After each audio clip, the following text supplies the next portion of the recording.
കുറച്ച് ദിവസം മുമ്പ് ഞാനൊരു ആംപ്ലിഫയർ ചെയ്തായിരുന്നു. അത് ചെയ്ത് വർക്ക് ചെയ്ത് കാണിച്ചത് ജസ്റ്റ് ഒരു ടേബിളിൻ്റെ മുകളിൽ വെച്ച് കണക്ഷനൊക്കെ കൊടുത്താണ് കാണിച്ചത്. എന്തായാലും ഈ പ്രാവശ്യം നമ്മളൊരു ക്യാബിനറ്റിൻ്റെ അത് വെച്ച് അത് സെറ്റ് ചെയ്തെടുത്തിട്ടുണ്ട്. ഈ പ്രാവശ്യം നമ്മൾ ഫിനിഷിംഗ് ഒന്നുമല്ല നോക്കിയേക്കുന്നത്. നമുക്ക് അത്യാവശ്യം ക്ലാരിറ്റിയും കാര്യങ്ങളൊക്കെ കിട്ടണം. നമ്മൾ ഫിനിഷിംഗ് ഒരിക്കലും നോക്കിയിട്ടില്ല. കാരണം ഇതിന് പറ്റിയ ഒരു ക്യാബിനറ്റ് അല്ല. അത് പറയാൻ കാരണം എന്താണെന്ന് വെച്ച് കഴിഞ്ഞാൽ ഒരു 2 ചാനൽ ആംപ്ലിഫയറൊക്കെ ചെയ്യാൻ പറ്റിയ ഒരു ക്യാബിനറ്റാണ്. അതുപോലത്തെ ഒരു സ്പീക്കർ സോക്കറ്റൊക്കെയാണ് അവർ അതിന് പറ്റിയ ഹോളും കാര്യങ്ങളൊക്കെയാണ് ഇട്ടേക്കുന്നത്. പിന്നെ ഇതിനകത്ത് കൺട്രോൾ വരേണ്ടടുത്തൊക്കെ നമുക്ക് കൺട്രോൾ വരേണ്ടതാണ്. അത് ബാസ്കറ്റ്ബോൾ ബോർഡും കൂടെ ആഡ് ചെയ്തിട്ട് നമുക്കത് സെറ്റ് ചെയ്യാനുള്ളതാണ്. അപ്പോൾ നമുക്ക് ഈ ബോർഡ് പോരെങ്കിൽ നമുക്ക് ഇച്ചിരി വലിപ്പമുള്ള നല്ലൊരു ഇച്ചിരി ഔട്ട്പുട്ടൊക്കെ കിട്ടുന്ന ഒരു ബോർഡ് നമുക്ക് കയറ്റണം. ഇപ്പോൾ നമ്മൾ 7388 എന്ന് പറഞ്ഞ കാർ സ്റ്റീരിയോക്കകത്തൊക്കെ വരുന്ന സെയിം IC വെച്ചിട്ടുള്ള ഒരു ബോർഡാണ് വരുന്നത്. അതും പിന്നെ ഒരു നമ്മൾ ലോ പാസ് ഫിൽറ്റർ ഒരെണ്ണം സെറ്റ് ചെയ്തിട്ടുണ്ട്. പിന്നെ ഒരു വലിയ ഹീറ്റ് സിങ്ക് ഇട്ട് നമ്മൾ കൊടുത്തിട്ടുണ്ട്. ബാക്കി വരുന്ന എല്ലാ ഗ്യാപ്പും നമ്മൾ അടച്ചിട്ടുണ്ട്. നമ്മളിപ്പോൾ അതിൻ്റെ ബാക്കിലെ ഫാൻ വരുന്ന ഒരു ഹോളുണ്ട്, അത് മാറ്റിയിട്ടാണ് നമ്മൾ അവിടെയാണ് ഒരു സ്പീക്കർ സോക്കറ്റും കൂടെ പിടിപ്പിച്ചേക്കുന്നത്. പിന്നെ ഇതിനെ പവറിന് വേണ്ടി നമ്മൾ ഒരു ബനാന സോക്കറ്റൊക്കെ ഇട്ടാണ് കൊടുത്തേക്കുന്നത്. നമ്മൾ SMBSലാണ് ഇതിൻ്റെ പവറും കാര്യങ്ങളും കൊടുത്തേക്കുന്നത്, ട്രാൻസ്ഫോമറിലല്ല.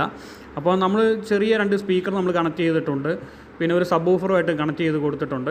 ഇനി ഞാൻ ഇതിൻ്റെ ക്ലാരിറ്റിയും കാര്യങ്ങളൊക്കെ ബ്ലൂടൂത്ത് വഴി നിങ്ങളെ ഞാൻ കാണിച്ചു തരാം. കാരണം അന്യ ക്ലാരിറ്റിയാണ്. ഞാൻ ക്ലാരിറ്റി കണ്ടുകൊണ്ടാണ് ഈ സാധനം ഞാൻ പിന്നെ പൊളിച്ച് കളയാഞ്ഞത്. സാറിന് എന്നെ സംബന്ധിച്ച് ഒരു ആംപ്ലിഫയർ ചെയ്ത് കഴിഞ്ഞാൽ കുറച്ച് ദിവസം കേട്ടിട്ട് ഞാനത് സാറിന് പൊളിക്കാറാണ് പതിവ്. എന്തായാലും എനിക്കിത് ഭയങ്കരമായിട്ട് ഇഷ്ടപ്പെട്ടു. ഇതിൻ്റെ ക്ലാരിറ്റിയും കാര്യങ്ങളും ഞാൻ ഇപ്പോൾ കേൾപ്പിക്കാം.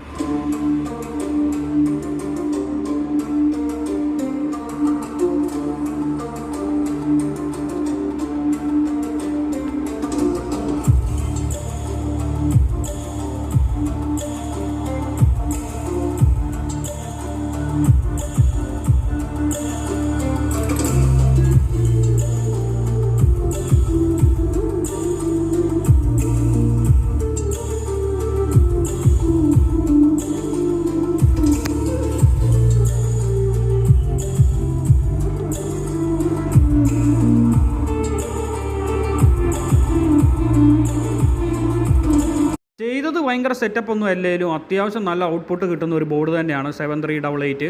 ഇതിന് ഇത്രമാത്രം ബേസും കാര്യങ്ങളും ഉണ്ടെന്ന് ഞാൻ ഇപ്പോഴാണ് അറിയുന്നത്. കാരണം നല്ലൊരു ലോ പാസ് ഫിൽറ്റർ വെച്ചപ്പോഴാണ് ഇതിൻ്റെ കാര്യം നമുക്ക് മനസ്സിലായത്. നല്ല ക്ലാരിറ്റി ഈ ബോർഡ് തരുന്നുണ്ട്. ഇനി നമുക്ക് ചെയ്യാനുള്ളതെന്ന് പറഞ്ഞാൽ ഇതിൻ്റെ മൂടി അടയ്ക്കുക, ഇതിൻ്റെ ബാക്ക് വശത്ത് ഗ്യാപ്പുകളൊക്കെ അടയ്ക്കുക. ഇനി നമുക്കൊരു ബാസ്കറ്റ്ബോൾ ബോർഡും കൂടെ വെച്ചാൽ വർക്ക് ഫിനിഷ്.